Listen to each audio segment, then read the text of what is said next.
deploy to Chicago, 네, and how 그러면은 long will you be 시카고에도 이 troops 주 here in 방위군을 Washington, 배치할 D.C.? 생각인지, 그리고 DC 같은 경우는 얼마나 오래 배치가 될 예정인지도 궁금합니다. 네, 이 도시에 가서 어쨌거나 범죄를 척결을 해야 되는데 워싱턴 DC 한번 예로 들어보겠습니다. 네, 이 말 하기도 부끄럽습니다. 한국에서는 이런 일이 없습니다. 그런데 워싱턴 DC는 지난 11일 동안 범죄가 없었습니다. 그런데 이제 이재명 대통령께서는 와, 너무 끔찍한 일이잖아 라고 생각을 하실 것 같은데요. 왜냐하면 한국에서는 이런 일이 전혀 발생하지 않습니다. 그런데 한번 생각을 해보시면은 몇 년 동안 한 주를 넘기기 어려웠습니다. 늘 범죄가 있었습니다.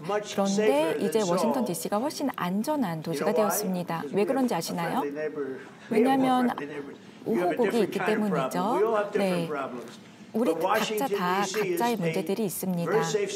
그런데 이제 워싱턴 DC가 굉장히 안전한 도시가 되었고요. 이제는 저녁 늦게 레스토랑도 갈 수 있고, 그리고 제 친구들도 이제 저녁 식사 거리낌 없이 합니다. 4년 전에는 이런 일이 없었습니다.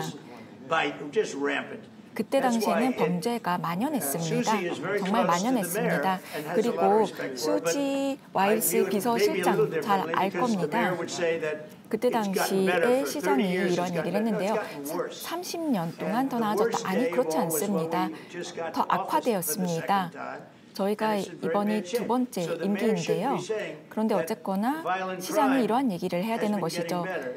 이렇게 이 잔혹한 범죄들의 수치가 개선이 되었다라고 해야 되는 것이죠. 그런데 지금 너무 많은 사람들이 목숨을 잃고 있다. 그런데 11일 동안 범죄가 없었습니다.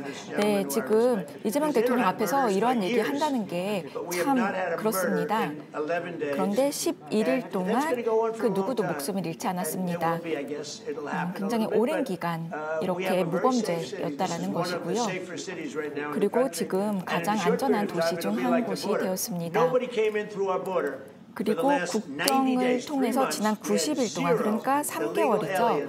그러니까 불법 이민자들, 콩고 아니면은 남아프리카 아니면은 다른 국가들 아니면은 감옥에 있었던 사람들이 이렇게 미국 국경을 통해서 흘러들어오는 일이 지난 3개월 동안 없었습니다. 그 단 한 명도 없었습니다. 정말 놀라운 일입니다. 그리고 제가 의회에 가서 바이든 대통령은 이렇게 못했겠지. 네. 저희가 국경을 폐쇄해야 된다라고 얘기를 했는데요. 네.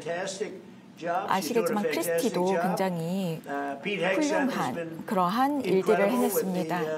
그리고 피트 헤그세스 장관도 네, 워낙에 일을 잘 해줘 왔습니다. 네, 진실을 알고 싶으신가요? 네, 조만간 아실 거라고 생각을 하는데요.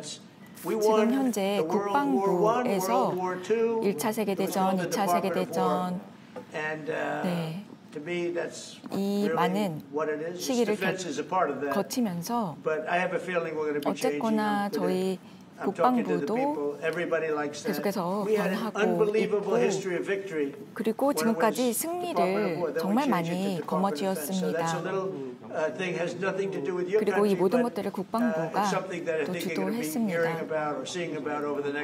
그래서 향후 몇 주 동안 아마 보게 되실 거라고 생각하는데요. 향후 몇 주 동안 이런 변화가 또 나타날 것입니다.